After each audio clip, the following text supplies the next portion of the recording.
नमस्कार दोस्तों। आज हम क्लास 12 बायोलॉजी का fundamental chapter reproduction in organisms detail में समझेंगे। व्हाइट बोर्ड पर देखिए। पहले समझते हैं रिप्रोडक्शन को। रिप्रोडक्शन एक ऐसा बायोलॉजिकल प्रोसेस है जिसमें एक ऑर्गेनिज्म अपने ही जैसे ऑफस्प्रिंग को बर्थ देता है, जो स्पीशीज की कंटिन्यूटी के लिए एसेंशियल है। किसी भी ऑर्गेनिज्म के बर्थ से नेचुरल डेथ तक के पीरियड को लाइफ स्पैन कहते हैं। बोर्ड पर बने डायग्राम्स को ध्यान से देखिए। लाइफ स्पैन का ऑर्गेनिज्म के बॉडी साइज से कोई कोरिलेशन नहीं होता। क्रो और पैरेट का साइज लगभग बराबर है, लेकिन क्रो का लाइफ स्पैन सिर्फ 100 साल होता है, जबकि पैरेट 140 साल तक जीता है। वैसे ही एलिफेंट 60 से 90 साल और बटरफ्लाई सिर्फ 1 से 2 वीक्स जीती है। ट्रीज में मैंगो ट्री का लाइफ स्पैन लगभग 100 साल है, जबकि पीपल ट्री 2000 साल से ज्यादा जीता है। एसेक्सुअल रिप्रोडक्शन से बनने वाले ऑफस्प्रिंग मॉर्फोलॉजिकली और जेनेटिकली बिल्कुल आइडेंटिकल होते हैं, इसीलिए इनके लिए क्लोन टर्म यूज किया जाता है। अब व्हाइट बोर्ड पर बने कंपैरेटिव चार्ट से समझते हैं मोड्स ऑफ रिप्रोडक्शन को। रिप्रोडक्शन 2 मोड्स में होता है, एसेक्सुअल और सेक्सुअल। लेफ्ट कॉलम में देखिए, एसेक्सुअल रिप्रोडक्शन यूनिपेरेंटल होता है, यानी सिर्फ एक सिंगल पेरेंट इन्वॉल्व होता है। इसमें गैमीट्स का फ्यूजन नहीं होता और मियोसिस एब्सेंट होती है, सिर्फ माइटोसिस से डिवीजन होता है। इसका रिजल्ट ये है कि सभी ऑफस्प्रिंग एग्जैक्ट क्लोन्स बनते हैं। ये mode simple organisms, algae, fungi और प्लांट्स में रैपिड मल्टीप्लिकेशन के लिए बेस्ट है। राइट कॉलम में देखिए, सेक्सुअल रिप्रोडक्शन बाइपेरेंटल होता है, जिसमें मेल और फीमेल पेरेंट्स इन्वॉल्व होते हैं।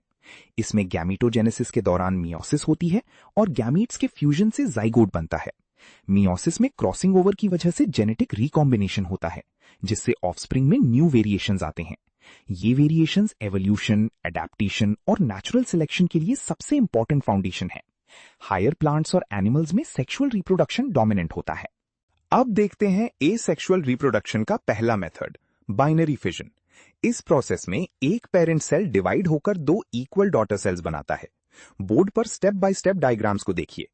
पहला डायग्राम अमीबा का है, जिसमें सिंपल या इररेगुलर बाइनरी फिजन होता है। पहले न्यूक्लियस डिवाइड होता है, जिसे कैरियोकाइनेसिस कहते हैं। फिर साइटोप्लाज्म कंस्ट्रिक्ट होकर 2 डॉटर अमीबा बनाता है, जिसे साइटोकाइनेसिस कहते हैं। ये डिवीजन किसी भी प्लेन में हो सकता है।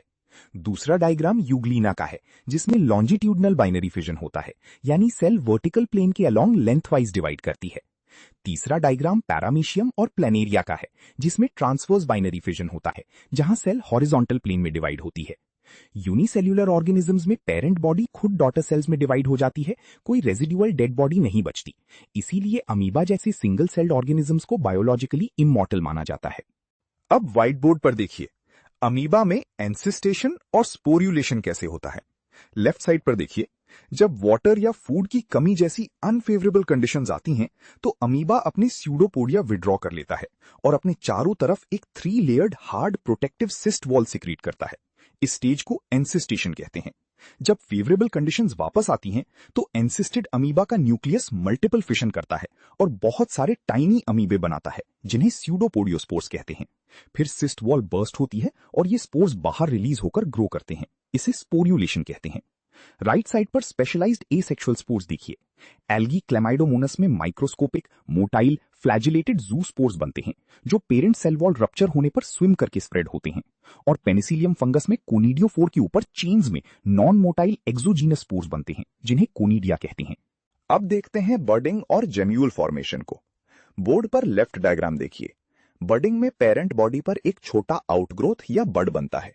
यीस्ट में अनइक्वल डिवीजन से बड डेवलप होता है, जो पहले पेरेंट सेल से अटैच्ड रहता है और फिर कॉन्स्ट्रिक्ट होकर डिटैच हो जाता है। हाइड्रा में मल्टीसेल्यूलर बड बनता है, जिसमें माउथ और टेंटिकल्स डेवलप होते हैं और फुली मैच्योर होकर पेरेंट बॉडी से सेपरेट हो जाता है। अब राइट डायग्राम देखिए। जेम्यूल फॉर्मेशन, जो स्पॉन्ज में इंटरनल बडिंग का क्लासिक एग्जांपल है। फ्रेश वाटर स्पॉन्ज जैसे स्पॉन्जिला में अनफेवरेबल कंडीशंस में इंटरनल एसेक्सुअल बड्स बनते हैं, जिन्हें जेम्यूल्स कहते हैं। डायग्राम में देखिए, सेंटर में टोटीपोटेंट सेल्स का मास होता है, जिन्हें आर्कियोसाइट्स कहते हैं। ये आर्कियोसाइट्स एक थिक प्रोटेक्टिव मेम्ब्रेन और सिलिशियस स्पिक्यूल से सराउंडेड रहते हैं। टॉप पर एक स्मॉल ओपनिंग होती है, जिसे माइक्रोबाइल कहते हैं, जहां से फेवरेबल कंडीशंस आने पर आर्कियोसाइट्स बाहर निकलकर नई स्पॉन्जेस बना लेते हैं। नेक्स्ट मेथड है फ्रैगमेंटेशन और रीजनरेशन। बोर्ड पर लेफ्ट डायग्राम में देखिए, फिलामेंटस ग्रीन अलगा स्पाइरोगायरा जब मैच्योर होता है या एक्सीडेंटल प्रेशर से दो या दो से ज्यादा फ्रैगमेंट्स में टूट जाता है, तो हर एक फ्रैगमेंट माइटोटिक डिवीजन से ग्रो करके एक कंप्लीट नया फिलामेंट बना लेता है। राइट डायग्राम में देखिए प्लनेरिया और हाइड्रा।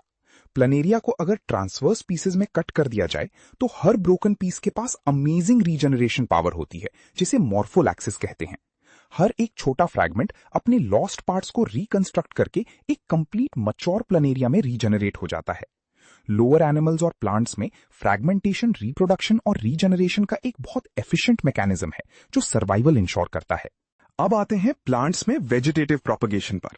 प्लांट्स में एसेक्सुअल रिप्रोडक्शन को वेजिटेटिव प्रोपगेशन कहते हैं और यूज होने वाले स्ट्रक्चर्स को वेजिटेटिव प्रोपग्यूल्स कहा जाता है। बोर्ड पर सभी 7 बोटैनिकल स्केचेस को ध्यान से देखिए। पहला पोटैटो ट्यूबर, जिसके नोड्स पर एक्सिलरी बड्स होती हैं जिन्हें आईज कहते हैं, जो नया प्लांटलेट बनाती हैं। दूसरा जिंजर और टर्मरिक का अंडरग्राउंड स्टेम राइजोम, जिसमें नोड्स, स्केल लीव्स और एडवेंटिशियस रूट्स होती हैं। तीसरा अगावे में फ्लोरल एक्सिस पर फ्लैशी बड्स बनती हैं जिन्हें बुलबिल कहते हैं।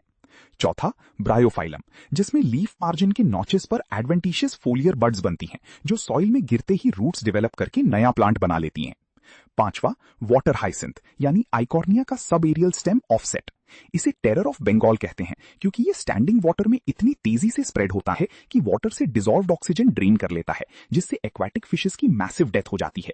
इसके अलावा ग्रास में हॉरिजॉन्टल रनर्स और मिंट में अंडरग्राउंड बेस से निकलने वाले सकर्स वेजिटेटिव प्रोपगेशन करते हैं। आखिर में एक क्विक मास्टर रिवीजन चार्ट देखते हैं। सिंगल पेरेंट से आइडेंटिकल क्लोन्स बनते हैं। अमीबा में इर्रेगुलर बाइनरी फिशन, यूग्लिना में लॉन्गिट्यूडनल और पैरामीशियम में ट्रांसवर्स बाइनरी फिशन होता है। अनफेवरेबल कंडीशंस में अमीबा 3 लेयर्ड सिस्ट वॉल बनाकर एनसिस्टेशन करता है और मल्टीपल फिशन से सूडोपोडियोस्पोर्स रिलीज करके स्पोर्युलेशन करता है। क्लेमाइडोमोनास में मोटाइल फ्लैजिलेटेड जूस्पोर्स और पेनिसिलियम में चेन्स में नॉन मोटाइल कोनिडिया बनते हैं। यीस्ट और हाइड्रा में एक्सोजीनस बडिंग होती है, जबकि स्पॉन्जिला में इंटरनल जेम्यूल्स बनते हैं जिसमें आर्क्यूसाइट्स होते हैं। स्पाइरोगायरा और प्लनेरिया में फ्रैगमेंटेशन और रीजनरेशन होती है और वेजिटेटिव प्रोपग्यूल्स में पटेटो के आईज, जिंजर का राइजोम, अगेव का बल्बिल, ब्रायोफाइलम के लीफ बड्स और वाटर हाइसिंथ का ऑफसेट सबसे हाई यील्ड एग्जाम पॉइंट्स हैं।